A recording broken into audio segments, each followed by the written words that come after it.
Baik, terima kasih Pak Hasto, dan selamat siang para biku anggota Sangga, dan juga Bapak Ibu yang telah bergabung di webinar ini.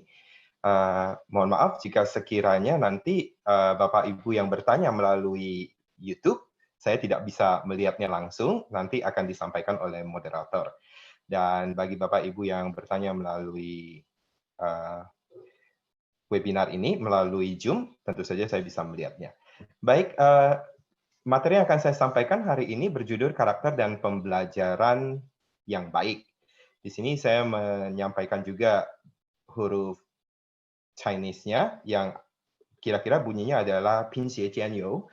Dan Pin ini artinya berkualitas, Xie artinya belajar, Jian itu berhubungan dengan karakter yang baik, dan You ini artinya luar biasa atau menarik, ya, luar biasa atau menarik.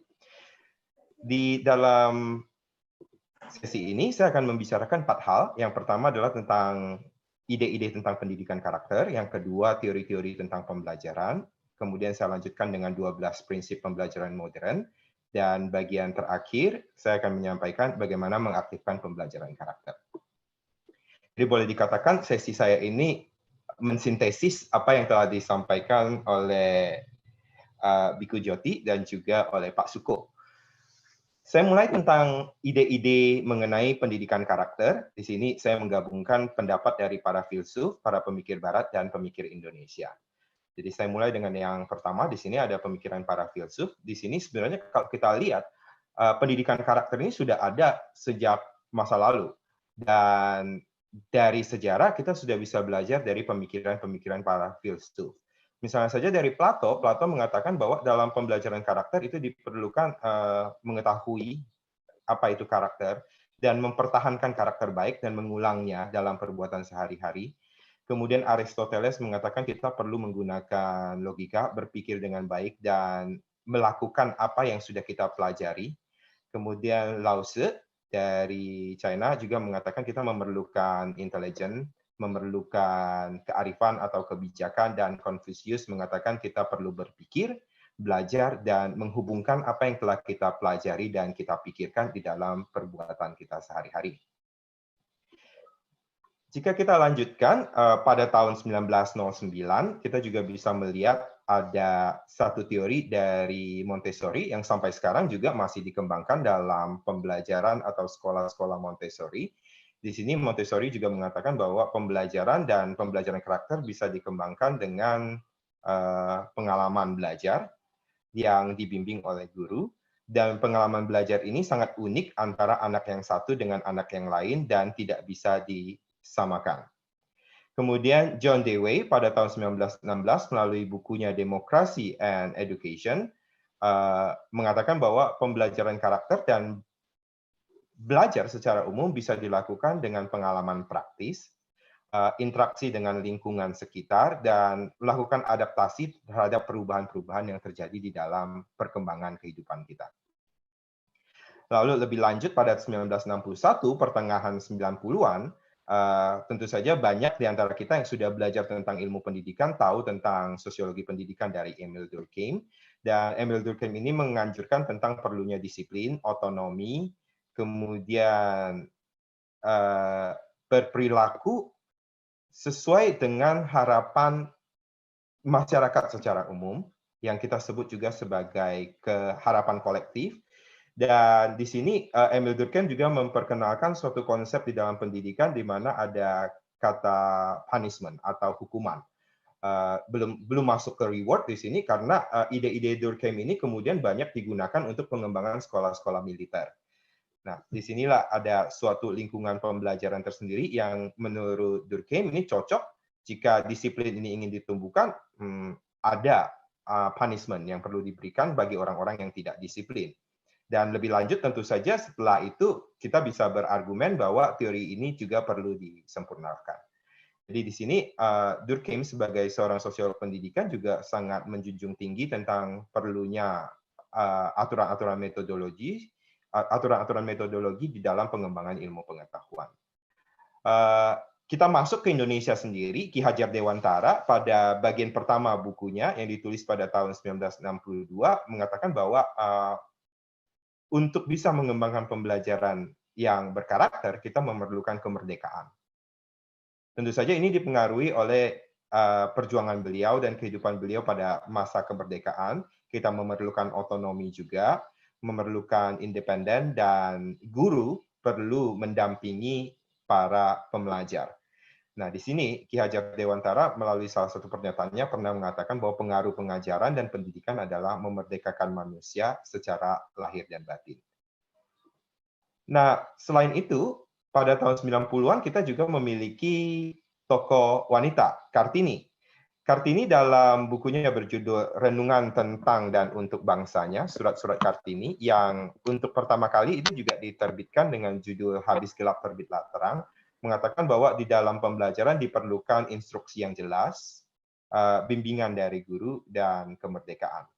Dan di sini Kartini menekankan pada pentingnya guru sebagai pendamping di dalam pembelajaran. Di dalam salah satu kutipan buku ini, Kartini pernah mengatakan bahwa tetapi apalah artinya pandai dalam ilmu yang hendak diajarkan itu apabila sang guru tidak dapat menerangkan secara jelas kepada murid-muridnya. Di sini Kartini menegaskan tentang pentingnya instruksi di dalam proses pembelajaran.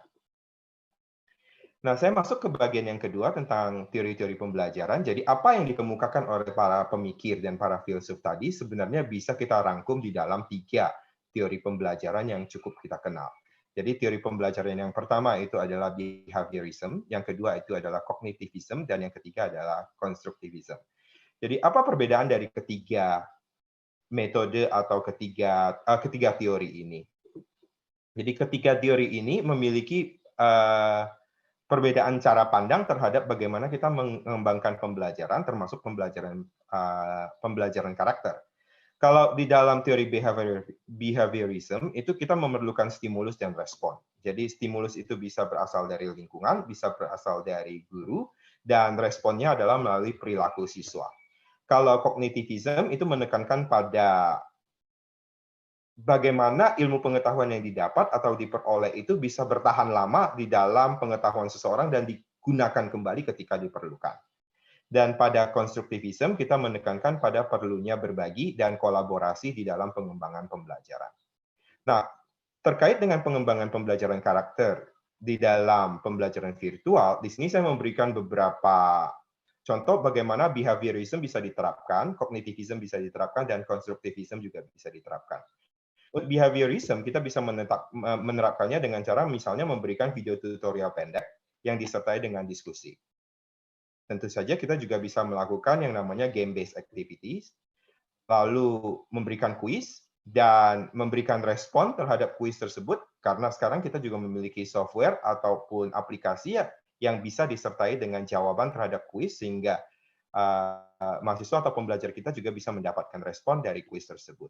Kemudian penugasan secara rutin yang disertai dengan feedback atau disertai dengan umpan balik dari pengajar. Kalau untuk cognitivism, kita bisa lakukan dengan cara menonton video, mendengarkan podcast, atau membaca teks juga. Dan di constructivism, kita bisa melakukan brainstorming idea, kemudian aktivitas di dalam kelompok kecil, kemudian diskusi, dan juga menerapkan yang kita sebut dengan pembelajaran yang berbasis pada penyelesaian permasalahan. Nah, bagaimana ini diterapkan? Tentu saja kita memerlukan yang kita sebut sebagai strategi dan juga metode pembelajaran daring. Dan di sini saya mau menekankan bahwa apapun pilihan alat ataupun pilihan media daring yang kita gunakan, pada dasarnya kalau kita ingin melaksanakan pembelajaran, kita harus berdasarkan pada pemikiran-pemikiran tentang apa yang ingin kita capai dan metode apa atau landasan teori apa yang kita bisa jadikan sebagai acuan untuk memilih perangkat atau media online dan alat yang akan kita gunakan untuk mendukung proses pembelajaran. Nah, saya lanjut pada materi yang ketiga mengenai 12 prinsip pembelajaran modern. Di sini 12 prinsip pembelajaran modern ini bisa saya bagi menjadi 3 bagian. Yang pertama itu adalah belajar untuk menemukan, kemudian belajar secara mandiri, dan untuk terus belajar secara mandiri, dan bagaimana belajar itu merupakan suatu kegiatan sosial. Kalau kita lihat di sini, ada 12 prinsip yang kemudian dibagi ke dalam 3 ranah. Jadi ketika kita bicara tentang ranah penemuan sebenarnya di sini kalau untuk pembelajaran daring atau pembelajaran virtual, kita sudah harus mulai bergerak ke arah bagaimana mengaktifkan mahasiswa kita ataupun pembelajar kita untuk tidak hanya mendengarkan, tetapi mereka juga memiliki kemampuan untuk compile. Jadi compile di sini adalah kemampuan untuk menemukan informasi, menemukan hal-hal yang ingin mereka pelajari, tentu saja dengan bantuan atau panduan yang kita berikan. Kemudian setelah mereka menemukan informasi tersebut, mereka bisa menyeleksi informasi yang benar dan informasi yang bisa digunakan. Nah, di sini ini ada suatu keahlian. Di sini adalah suatu keahlian tersendiri yang perlu diberikan oleh seorang guru, bagaimana digital literacy atau pembelajaran literasi digital itu perlu disampaikan juga di dalam pembelajaran virtual, sehingga mahasiswa pembelajar kita bisa menemukan informasi yang akurat, informasi yang bisa dipercaya. Kemudian bagaimana setelah mereka menemukan informasi tersebut, memadukan mensintesis informasi tersebut, mereka bisa berkontribusi di dalam diskusi, di dalam ruang virtual, menyatukan apa yang mereka temukan itu untuk membuat sesuatu yang baru sesuai dengan penugasan yang kita sampaikan nantinya. Nah, pembelajaran virtual juga memungkinkan mahasiswa atau pembelajar untuk menghubungkan, membandingkan, kemudian menangkap dan juga bekerja sama. Dan di sini kita perlu menumbuhkan yang namanya karakter kemandirian, karakter otonomi untuk bisa menjadi agen belajar. Jadi di sini ada tantangan kita sebagai guru di era pembelajaran 21 abad ke-21 ini, bagaimana kita bisa membuat 12 prinsip ini mendukung proses belajar kita di dalam kelas sehingga kita tidak lagi menjadi salah satu-satunya sumber informasi. Jadi bagaimana kita menerapkan model penemuan, model pembelajaran otonomi dan pembelajaran mandiri yang bisa dikembangkan melalui kegiatan-kegiatan belajar kita. Dan kita juga perlu mengingat bahwa pembelajaran sekarang ini juga bersifat sangat sosial, jadi tidak sendiri, dan kita kalau bisa di dalam pembelajaran karakter ini juga ditekankan betapa pentingnya kerjasama, saling menghargai, dan komunikasi, serta bagaimana bisa berhubungan dengan orang lain, mulai dari warga di dalam kelas, guru, dan bahkan warga masyarakat di mana proses belajar itu berlangsung. Nah, bagaimana mengaktifkan pembelajaran karakter di sini? Nah, di sini untuk mengaktifkan pembelajaran karakter, saya memberikan 3 contoh saja cukup. Kita mempunyai waktu yang cukup terbatas, sebenarnya masih banyak contoh. Seperti yang dikatakan oleh Biku Joti tadi, sebenarnya yang paling utama adalah kita bisa memberikan model perilaku. Kemudian melakukan aktivitas bermakna dan menggunakan seni atau permainan. Nah, di sini bagaimana kita memberikan model perilaku? Nah, memberikan model perilaku sebenarnya bisa kita lakukan melalui tindakan atau perbuatan kita ketika kita berada di dalam ruang kelas virtual. Ketika kita menyampaikan bahasa yang kita gunakan untuk memberikan instruksi, ketika kita berbicara di dalam kelas, kita menggunakan kata-kata yang sopan seperti tolong, maaf, terima kasih, mohon izin, dan sebagainya. Kemudian ketika kita tampil di ruang virtual, jangan cemberut, tapi berikan senyuman yang tulus, menunjukkan sikap yang menyenangkan ketika berbicara dengan orang lain. Ini adalah sesuatu hal yang secara mudah bisa kita lakukan, dan kemudian kita jadikan sebagai model yang nantinya akan ditiru oleh para pembelajar kita. Kemudian mengatakan hal-hal yang membuat orang lain merasa senang dan dihargai. Tentu saja ini memerlukan latihan, dan tidak semua pembelajar kita tahu tentang hal itu karena mereka juga memiliki karakter yang berkembang dan dipengaruhi oleh lingkungan tempat tumbuh dan berkembang. Nah, di sini kita sebagai guru bisa menjadi agen perubahan untuk memberikan model-model perilaku seperti ini. Jadi menawarkan bantuan sesuai dengan kemampuan yang dimiliki, termasuk di dalam proses belajar nantinya. menunjukkan rasa bahagia ketika orang lain berada dalam kondisi bahagia, dan menunjukkan empati ketika orang lain sedang berduka lara. Kemudian mendorong mahasiswa agar dapat saling membantu dalam proses belajar. Karena ada kecenderungan ketika mengejar prestasi, mahasiswa itu cenderung melakukannya sendiri dan ingin unggul dari orang lain. Seperti yang dikatakan oleh Pak Suko tadi, ada contohnya bagaimana Ratu Kema merasa bangga tentang kemampuan dirinya. Nah, di sini mahasiswa kita atau pembelajar kita juga kadang-kadang bisa merasa bangga dengan prestasi yang dimiliki, dan bagaimana kita membuat mahasiswa-mahasiswa yang bangga dengan prestasinya ini bersedia atau mau belajar membantu siswa lain yang kurang. Dan siswa lain yang kurang juga belajar bagaimana mereka mau belajar dari mahasiswa lain yang lebih baik, sehingga mereka bisa maju bersama, bisa saling membantu di dalam proses belajar itu, dan tidak hanya mengandalkan pada guru. Nah, di sini saya berikan contoh ada hal-hal yang perlu kita hindari di dalam ujaran kita, di dalam kelas. Ketika kita memberikan instruksi, ketika kita memberikan umpan balik terhadap mahasiswa, di sini saya memberikan 4 contoh. Jadi 4 contoh dari kata-kata saja. Ini sebenarnya adalah salah satu hal yang paling mudah bagi kita untuk memberikan model pendidikan karakter. Jadi ketika kita mengajarkan mahasiswa misalnya agar menghindari plagiarisme, itu kadang-kadang kita mengatakan jangan disalin rekat. Ada kata jangan di situ. Kata jangan di sini memiliki konotasi yang sangat negatif karena jangan, tidak, bukan, salah. Jadi kadang-kadang akan melekat di dalam pemikirannya tadi, retention tadi. Nah, bagaimana kita memikirkan kata-kata atau kalimat yang bagus untuk kita lakukan sehingga mahasiswa atau pembelajar kita memiliki motivasi untuk memperbaiki kekeliruannya tanpa mendengarkan kata jangan, salah, dan bukan. Jadi misalnya di sini kita bisa menghindari untuk mengatakan kata jangan disalin rekat dengan perlu diingat jika menggunakan tulisan yang disalin rekat, perlu dicantumkan sumbernya ya. Bukan begitu, itu salah. Nah, kita bisa mengubah narasi atau apa yang kita sampaikan dengan mengatakan ada caranya supaya Anda bisa melakukannya dengan benar. Nah, bagaimana kalau saya tunjukkan caranya? Dan teman Anda tentu saja bersedia menunjukkan kepada Anda, karena teman Anda sudah belajar dan paham tentang cara melakukannya dengan benar. Saya tidak bisa dan ini sulit sekali. Nah, di sini kita bisa memotivasi perkembangan karakter untuk berusaha. Mari kita coba lagi. Ayo dicoba lagi. Tidak masalah. Nanti kalau sudah dicoba, ada kekeliruan, teman kamu, misalnya Lucy, Anton, pasti akan senang sekali membantu kamu untuk membuat apa yang kamu rasakan sulit sekarang ini menjadi lebih mudah. Bagian ini salah dan tidak bagus. Nah, di sini kita bisa perbaiki narasi kita atau apa yang ingin kita sampaikan kepada mahasiswa atau pembelajar dengan mengatakan misalnya, supaya lebih berkualitas, paper kamu, supaya lebih berkualitas, bagian ini perlu diperbaiki. Nah, di sini ini adalah model yang kita bisa lakukan di dalam pendidikan karakter di dunia virtual, ya.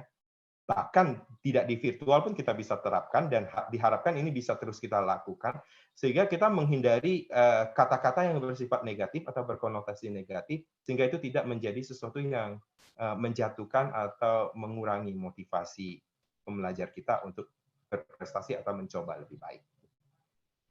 Nah, untuk aktivitas bermakna ini banyak macam-macam.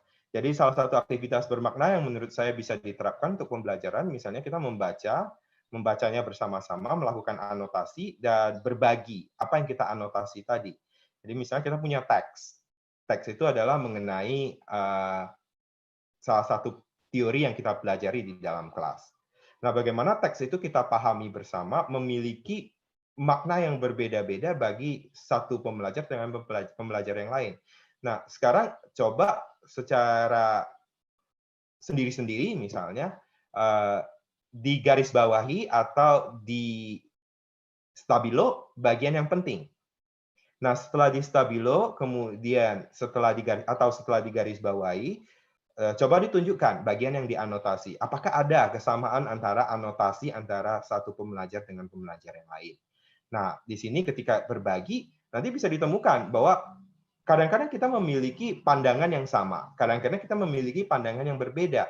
Mengapa sesuatu itu penting bagi kita dan tidak penting bagi orang lain, dan mengapa sesuatu itu penting bagi orang lain dan tidak penting bagi kita, ini bisa dibandingkan pada seri atau pertemuan ketika kita berbagi tentang anotasi tadi. Tentu saja masih banyak lagi aktivitas bermakna lain yang bisa kita terapkan.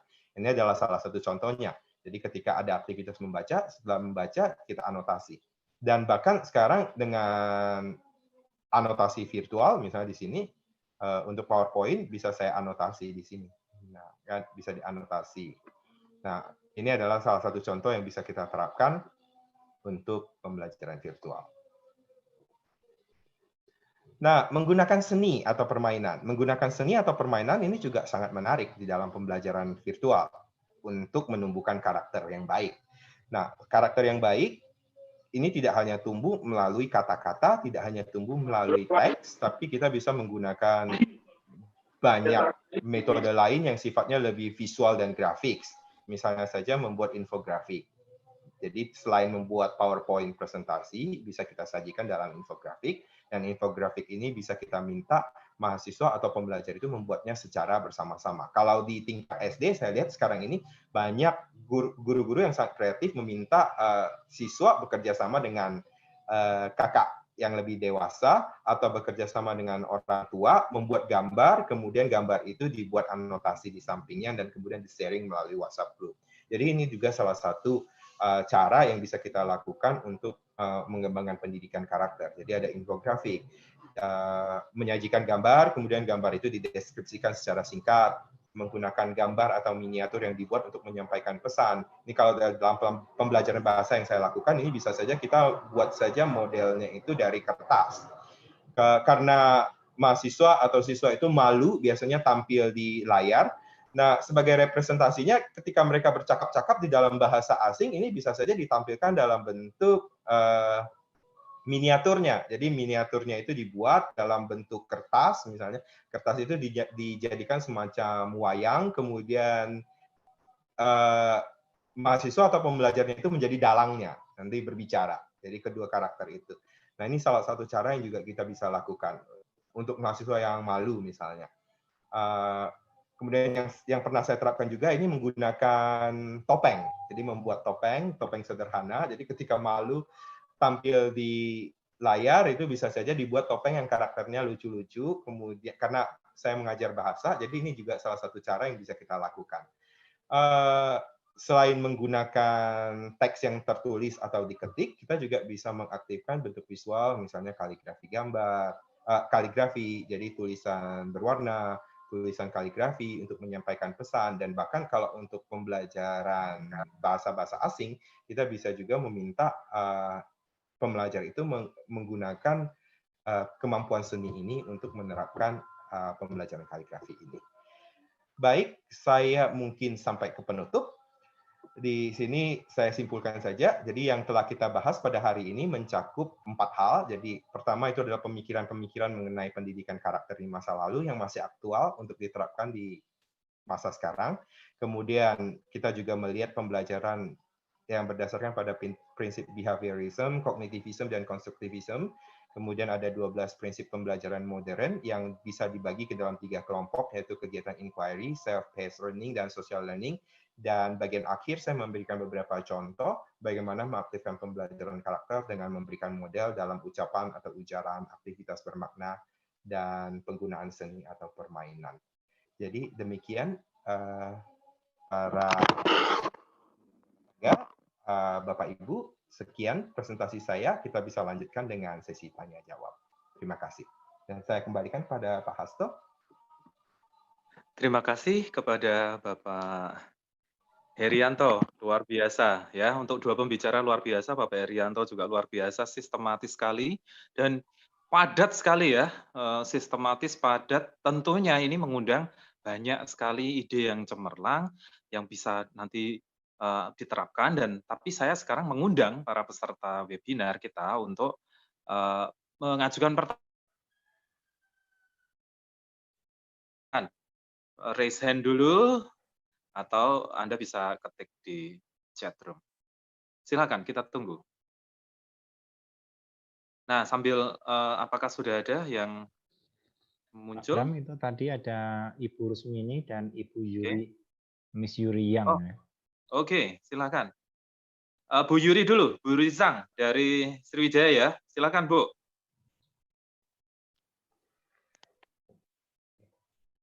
Di-unmute dulu, Bu ya. Iya, sorry. Terima kasih Pak Bram. Salam kenal buat Pak Herianto T. Dan kalau Pak Sukodoyo saya sudah kenal. Para narasumber, pembelajaran daring ini adalah suatu kondisi yang tidak bisa kita hindari sekarang ini di dunia pembelajaran. Jadi ada suatu hal yang dipaksakan oleh kita untuk bisa menyelami keadaan seperti ini. Yang menjadi salah satu yang saya ajukan di dalam seminar ini, bagaimana keterkaitan dengan temperamen atau karakter siswa yang memang sudah terbentuk. Memang di dalam pembelajaran berbagai upaya kita usahakan agar anak-anak juga terbina karakternya. Tetapi ada satu tipe-tipe kepribadian anak yang agak susah sekali terakomodasi dengan penggunaan teknologi ini. Berbagai macam keluhan dari orang tua, para masyarakat mengenai pembelajaran daring ini terkait dengan masalah karakter anak gitu. Hal yang sepele saja, misalnya jaringan yang kurang bagus, anak begitu langsung marah, dia pukul notebook yang berada di depannya ataupun penggunaan HP. Belum lagi anak-anak yang lebih senang memilih mata pelajaran atau mata kuliah bagi mahasiswa yang dia senangi saja begitu. Dan juga ada anak-anak yang kalau dia merasa susah sudah dia tinggal gitu. Jadi ini berkaitan juga dengan masalah karakter-karakter anak. Nah, bagaimana apa yang bisa Pak Sukodoyo dan Pak Herianto T di dalam mengcounter persoalan-persoalan anak yang kaitannya dengan peserta belajar yang memiliki karakter-karakter seperti ini di dalam pemanfaatan media pembelajaran. Saya kira itu yang perlu kita sharing dalam hal ini. Terima kasih. Baiklah, mungkin ini dari Bu Yuriani sudah ya. Kemudian yang selanjutnya penanya dulu biar ada waktu untuk menjawab dari para narasumber. Penanya kedua silakan untuk menyampaikan pertanyaan. Ibu Rusmini yang sudah raise hand lebih awal. Iya, halo. Nama budaya. Ya, silakan, nama budaya. Halo, nama budaya. Begini Pak, untuk di saat pandemi ini kita kan memang betul kita sangat kesulitan sekali. Nah, bagaimana kita harus mengetahui karakter siswa yang terdiri dari bermacam-macam. Sedangkan kalau di seperti ini, kita harus melakukan hanya melalui 1 atau 2 metode saja. Sekian, terima kasih. Baik, saya pikir ini untuk dua pembicara, dua pertanyaan dulu ya. Yang pertama dari Bu Yuriani, saya pikir sudah jelas. Bagaimana menghadapi anak-anak yang karakternya kurang bagus atau malas misalnya. Yang kedua adalah bagaimana dalam pandemik ini yang pelajarannya daring, metode apa yang bisa kita lakukan untuk mendidik anak didik kita karena terbatas. Saya pikir itu dari Bu Rusmini ya. Nah, silakan dari siapa dulu ini? Tadi presentasinya dari Pak Suko, terus kemudian Pak Heri, tapi bisa diganti lagi. Silakan. Ya, saya dulu Siapa juga dulu? boleh. Siap, monggo Ya. silakan. Dari Miss Yuri ya, bagaimana sebentar. Jadi bagaimana terkait temperamen siswa ya. Dari temperamen siswa di era digital ini ternyata malah semakin susah terkontrol dan menimbulkan keluhan-keluhan dari diri siswa atau dari orang tua siswa. Sebenarnya kalau kita bicara karakter itu memang dibentuk dari paling mudah itu dari usia dini. Jadi dari usia dini itu akan lebih mudah dididik. Kemudian merujuk tadi SMP, SMA. Kalau sudah jenjang perguruan tinggi amat susah. Seperti kalau kita membersihkan ini panci. Panci itu kalau sudah banyak kotorannya itu kan susah sekali untuk dibersihkan. Tapi bukan berarti tidak bisa untuk dibersihkan. Untuk itu apa yang harus dilakukan? Karena guru terkendala di untuk tatap muka, tetapi tetap harus menjadwalkan tatap muka bertemu langsung atau dengan awalnya harus parenting dulu. Orang tua diundang ke sekolah, diberikan cara-cara bagaimana pendidikan karakter. Nah, kemudian setelah parenting, itu juga dengan memanggil siswanya, dengan pedoman-pedoman karakter yang ingin diharapkan tadi, agar emosionalnya siswa itu dapat terkendali. Kemudian sesekali memang perlu kunjungan ke rumah. Ada perlunya contoh-contoh keteladanan dan bagaimana kerjasama orang tua dan guru tadi. Nah, itu penting sekali. Karena memang tidak mudah kalau karakternya sudah tidak baik. Bisa jadi orang tuanya baik tetapi lingkungannya tidak baik atau pengaruh konformitas, pergaulan itu akan sangat berpengaruh sekali terhadap karakter siswa tadi. Maka itu tadi bukan berarti tidak bisa, tapi dengan pelan-pelan nanti akan berubah. Selain dari niat dari siswa itu sendiri untuk berubah. Kemudian Ibu Rusmini tadi menyampaikan bahwa bagaimana harus mengetahui karakter siswa yang bermacam-macam. Tadi di awal saya sudah menyampaikan bahwa guru harus mengetahui gaya belajar dan sebagainya. Sementara kita terkendala terkait pembelajaran jarak jauh. Kita mengenal teori multiple intelligence dari Gardner. Jadi kemampuan-kemampuan yang harus dikembangkan, siswa itu tidak harus unggul semua, tapi siswa bisa unggul salah satu saja sesuai dengan gaya belajar, sesuai dengan kemampuannya. Tapi bukan berarti mata pelajaran lain itu tidak boleh berhasil, tapi boleh dioptimalkan sesuai dengan kemampuannya. Tergantung mau mana dulu yang mau dioptimalkan. Jadi bagaimana karakternya? Karakter tadi di sini dicontohkan, saya bisa menyampaikan. Jadi karakter kan terlihat dari bagaimana Pak Heri tadi menyiapkan bagaimana cara berucapnya, bagaimana ketika tingkah lakunya, perilakunya dalam kehidupan sehari-hari itu yang terimplementasi. Ini saya contohkan dari buku asesmen pendidikan itu tadi. Dalam ucapan ini terlihat dari setiap saat siswa menggunakan kata-kata atau kalimat lisan, tulisan yang mencerminkan aspek tertentu. Jadi bagaimana kebaikan itu. Contohnya, kalau dalam pola pemikiran ternyata bisa diukur juga dengan cara apa? Ketika siswa itu berpikir, itu bisa dilihat dari ketika ia berbicara dalam berkomunikasi, kemudian menjawab pertanyaan-pertanyaan atau menulis suatu pertanyaan. Ada juga gaya ada mahasiswa itu juga bagaimana cara untuk kirim SMS atau kirim WA gitu. Bagaimana dia kata-katanya itu antara mahasiswa yang punya karakter baik dan tidak itu terlihat dari cara menulisnya, dari kemampuan bahasanya itu bagaimana. Nah, tadi selamat pagi, mohon maaf, mohon izin untuk bertanya dan sebagainya seperti apa yang disampaikan Pak Heri tadi.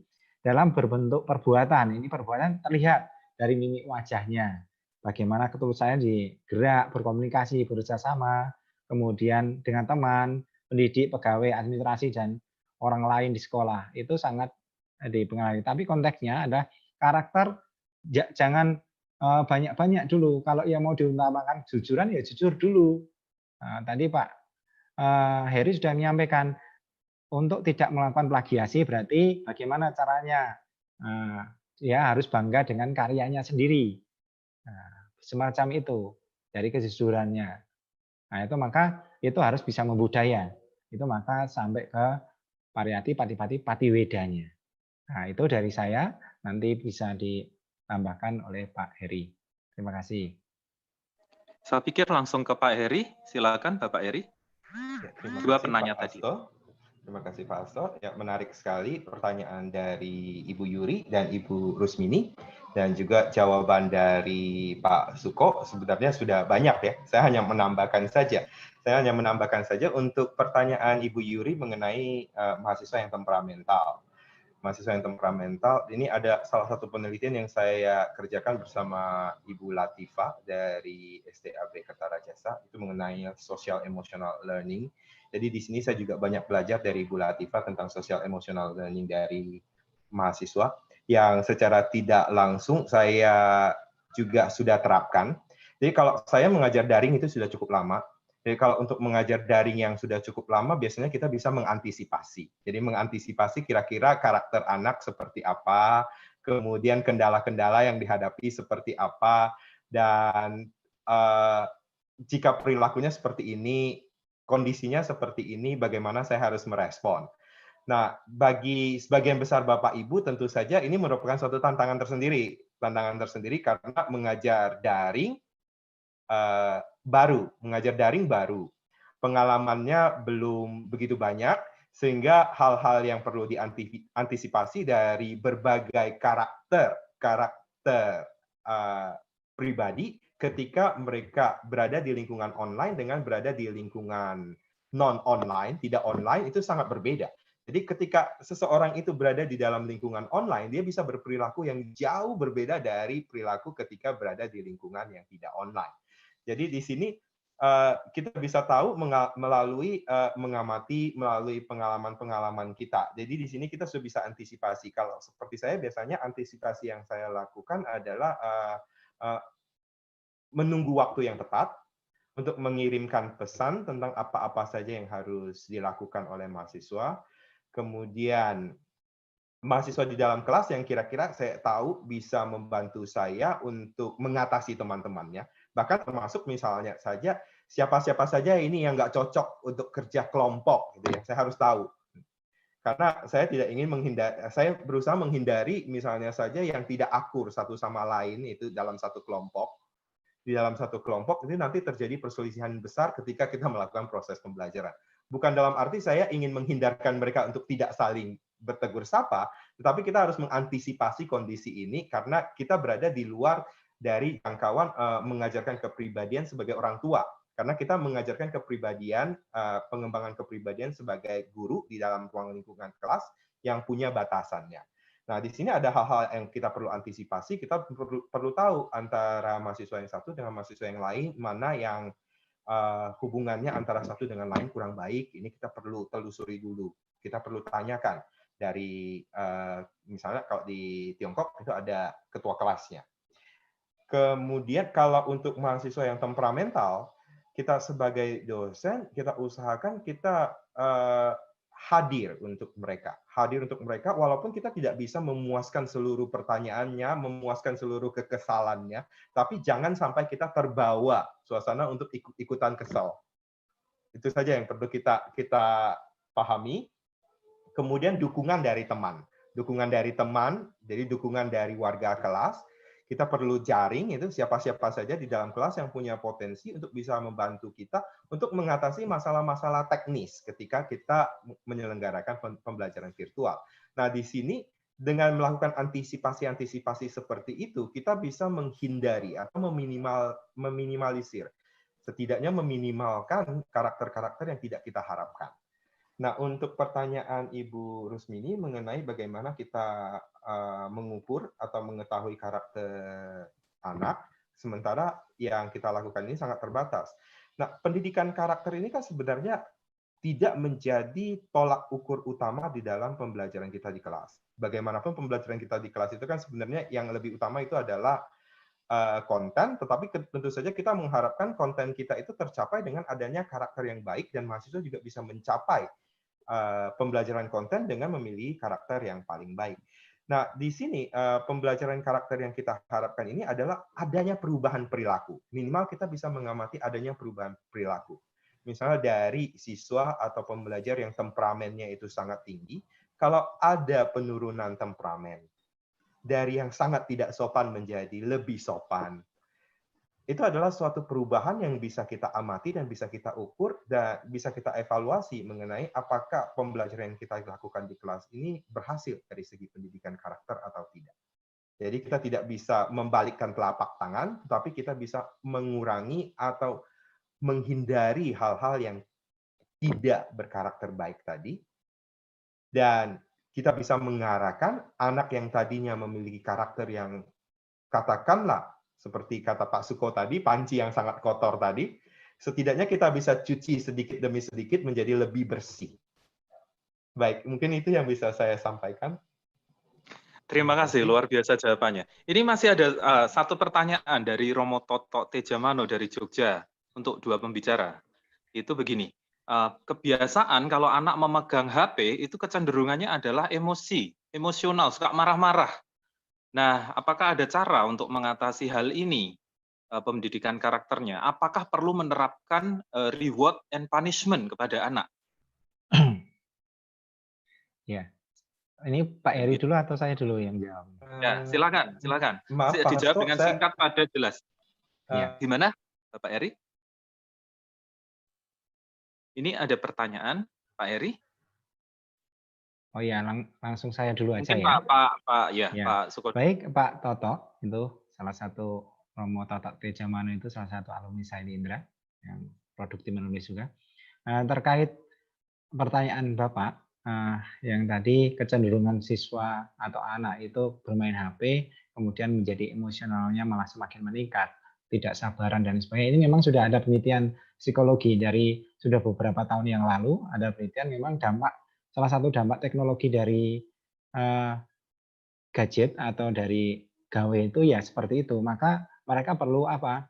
Orang tua harus kepo, kita harus tahu apa yang dilakukan anak-anaknya, atau guru juga harus tahu. Kemudian ada batasan-batasan, ada kesepakatan bersama antara orang tua dan anak. Kamu boleh menggunakan handphone untuk kegiatan pembelajaran, mencari konten-konten belajar dan lain sebagainya. Ya kalaupun karena apa?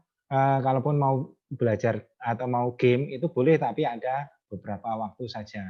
Ini akan dampaknya kalau tidak dibatasi ya tadi dengan main game terus itu kan, apalagi juga dampak bahaya dari game itu ternyata bisa, kalau game misalnya yang ular yang makan temannya itu makan, itu kan jadi sifat serakah yang dikembangkan secara apa, kasarnya itu game itu juga berbahaya, maka perlu pendampingan juga. Jadi bagaimana game itu nanti diberikan sesuai dengan apa kebutuhannya siswa. Maka ini tantangan tadi seperti yang disampaikan Pak Heri, guru menciptakan media-media pembelajaran yang menarik, seperti game yang menarik, game Buddhis yang bisa mendukung kegiatan pembelajaran lebih mudah.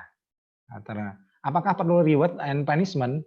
Sebenarnya reward and punishment itu terkait dari teori pembiasaan, tetapi itu sudah tidak tepat, tapi konsekuensi logis yang tepat untuk penguatan saja. Bagaimana diberitahu kalau kamu menggunakan game terlalu lama, dampaknya mata kamu bisa rusak dan lain sebagainya. Itu bisa diberikan contoh-contoh dari fakta yang real. Kalau sudah kecanduan memang susah. Maka ada penelitian dan ada realitas, banyak anak-anak yang kecanduan main gadget atau gawe itu banyak yang menjadi gila. Nah, ini menjadi bahaya. Maka anak-anak juga harus diberikan konsekuensi logis akan dampak dari ipteks ini sendiri, sehingga mereka menjadi menggunakan dengan penuh kebijaksanaan. Jadi orang tua juga harus tahu. Itu dari saya, mungkin nanti akan ditambahkan oleh Pak Herianto. Iya, Pak Herianto sudah masuk lagi ya. Ya, sudah pertanyaannya masuk. Ya, pertanyaannya Pak. Sudah jelas ya Pak ya. Pertanyaannya begini. Tadi agak putus-putus. Boleh diulang? Baik, pertanyaannya begini Pak Heri. Kalau anak suka pakai HP itu biasanya kecenderungannya marah-marah dan emosi. Apakah ada cara solusi untuk mengatasinya, pendidikan karakternya, dan apakah perlu menerapkan reward and punishment untuk anak-anak? Begitu Pak Herianto. Silakan. Ya, betul. Sebenarnya kalau kita melihat pada salah satu penelitian ya, bukan hanya satu, ada beberapa penelitian yang mengatakan memang ada dampak negatif dari penggunaan gadget ya, tidak hanya HP. Nah, di sini sebenarnya kita memiliki kemampuan yang sangat terbatas sebagai guru. dalam menentukan kapan anak boleh menggunakan HP dan kapan tidak. Sebenarnya kerjasama dengan orang tua ini sangat penting. Kalau kita berada di lingkup pendidikan dasar, PAUD, SD, saya rasa di sini kita perlu bekerja sama dengan orang tua dan orang batasi anak ketika menggunakan gadget pada waktu yang tepat dan menggunakannya untuk kegiatan yang berguna bagi anak itu sendiri. Kalau untuk mahasiswa atau pembelajar yang sudah dewasa, batasan kita itu adalah karena perilaku atau pola gaya hidup anak-anak itu tadi sudah terbentuk. Jadi sudah terbentuk, sehingga untuk mengatasi hal tersebut kita memang kerjanya harus ekstra keras, ya, harus ekstra keras dengan berbagai cara supaya membuat mereka lebih konsentrasi. Jadi di sini ada upaya yang perlu kita lakukan ketika kita berada di dalam kelas. Sepertinya kalau untuk hal ini kita ada istilah yang kita sebut dengan personalized learning. Jadi membedakan antara pembelajaran antara satu anak dengan anak yang lain, dan khusus untuk pembelajaran karakter ini memang sangat penting. Jadi kita sebagai guru perlu tahu tentang strategi yang berbeda untuk anak yang berbeda, bagaimana kita harus menanggapi, termasuk ketika kita berbicara. Ketika kita berbicara ini adalah hal-hal yang sangat penting. Kita harus memikirkan tentang kalimat-kalimat yang tepat, kata-kata yang baik, yang tidak menyakiti anak tersebut, kemudian juga tidak membuat anak itu semakin menarik diri dari kita. Nah, bagaimana kita bisa, kalau di dalam bahasa Inggris ada istilah buy-in, jadi kita membuat anak itu termotivasi untuk mau mendengarkan, mau melakukan seperti apa yang kita harapkan. Jadi di sini ada satu strategi yang perlu kita terapkan, dan kita perlu kembangkan yang mulai dari memberikan contoh atau perilaku tadi, termasuk di dalam menanggapi emosi anak atau menanggapi apa yang anak itu kemukakan. Jadi di sini ada hal-hal yang memang perlu kita pelajari dari pengalaman. Dan dari pengalaman kita akan semakin tahu apa sih cara yang paling tepat untuk mengatasi anak dengan temperamen seperti ini, anak dengan temperamen yang berbeda. Karena dari waktu ke waktu, dari pengalaman yang kita dapatkan, kita akan menemukan ada pola yang kemungkinan akan berulang dari satu waktu ke waktu lain, dari karakter-karakter tertentu pada anak. Terima kasih, mungkin itu tanggapan saya, Pak Hasto dan teman-teman. Ya, terima kasih Pak Heri. Ini ternyata ada pertanyaan susulan dari Pak Toto ke Anda, yaitu apakah atau kedua pembicara ini sebetulnya, apakah ada klasifikasi dari kecanduan gadget pada anak-anak? Klasifikasinya apa? Dan itu bagaimana tuh? Apalagi sekarang anak-anak gaming juga ya, sampai game sampai lembur. Nah, bagaimana itu cara mengatasinya? Silakan. Halo? Baik, Pak Heri dulu aja, Pak. Ya. Ini pertanyaan yang menarik dan cukup sulit untuk dijawab ya. Kalau untuk kecanduan gadget ini sebenarnya ada. Jadi penelitian sudah menunjukkan banyak sekali kecanduan gadget tidak hanya pada anak-anak, bahkan termasuk pada orang dewasa. Jadi kecanduan gadget, bahkan bagaimana kritik sosial dilakukan melalui berbagai tayangan atau poster mengatakan bahwa kita ini sekarang ini hidup seperti dikendalikan oleh HP, dikendalikan oleh gadget. Karena ketika kita melakukan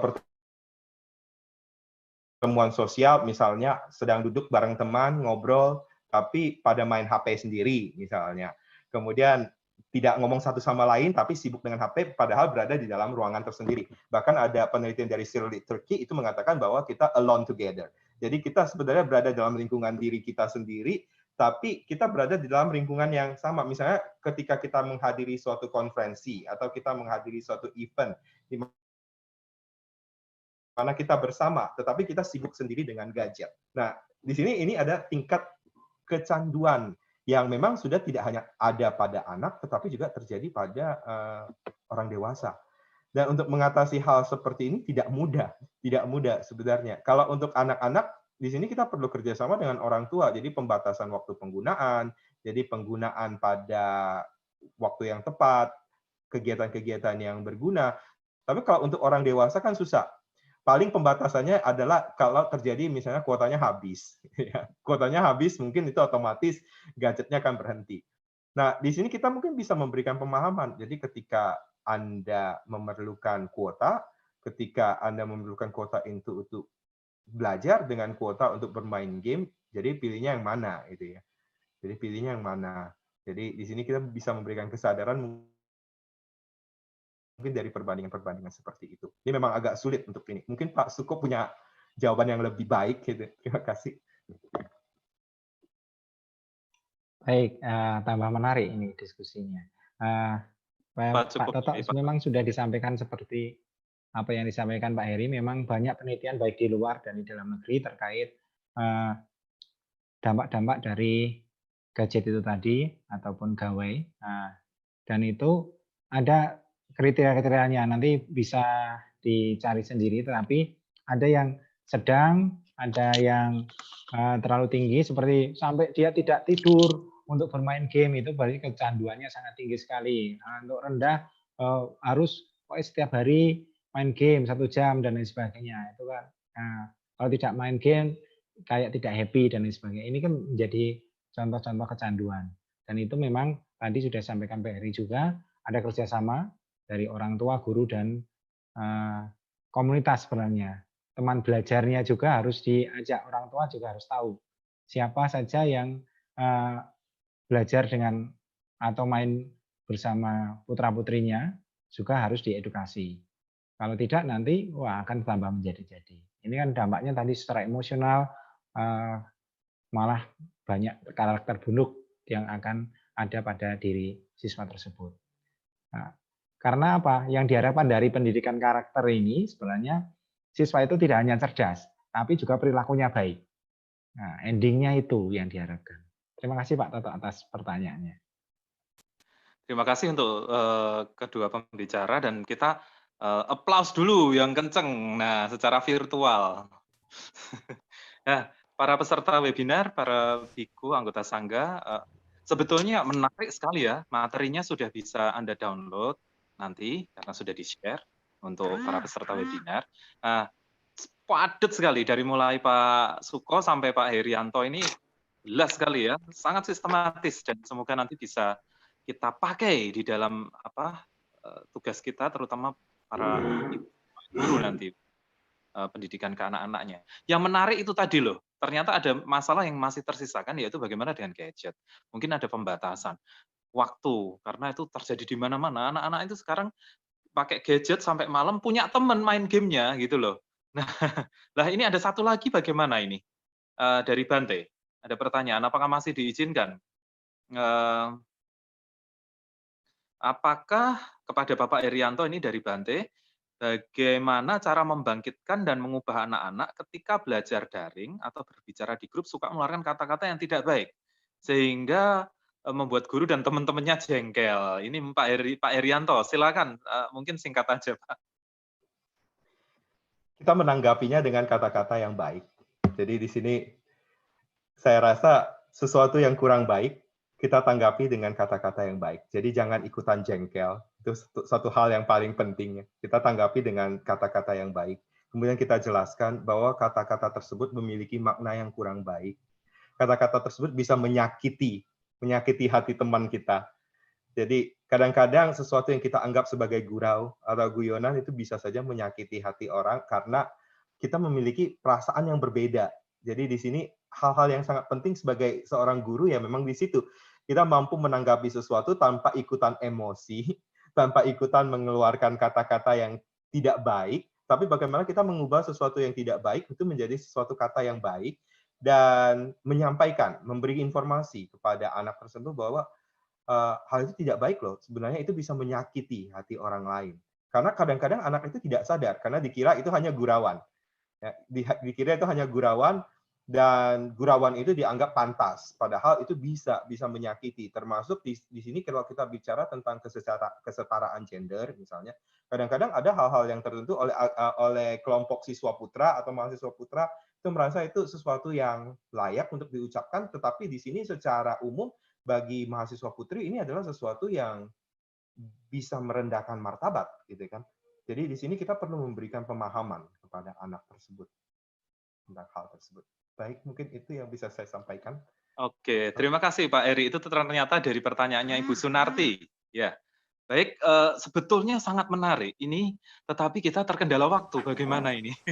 Para peserta saya pikir, materinya bisa nanti di-download ya, diunduh, karena luar biasa, saya sendiri suka. Sebenarnya kalau saya diberi kesempatan untuk bertanya, saya mau tanya banyak sekali.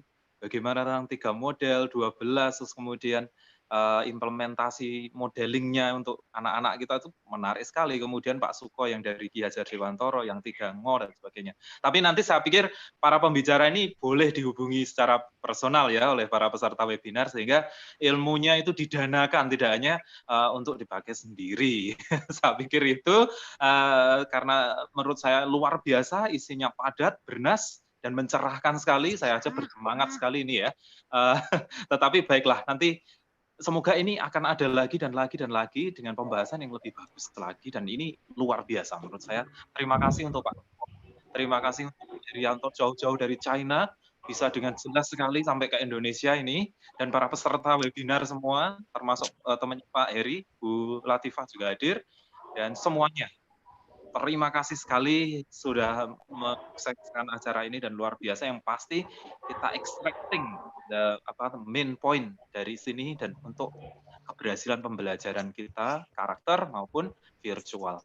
Saya pikir itu dari saya. Kalau saya sebagai moderator ada banyak salah, saya mohon maaf, dan saya akan kembalikan kepada pembawa acara. Dan saya terima kasih kepada panitia dan pada semua peserta atas kesabarannya dan kemurah hatiannya dan perhatiannya. Terima kasih. Saya Namo Buddhaya, salam sejahtera untuk semua. Saya kembalikan kepada pembawa acara. Terima kasih.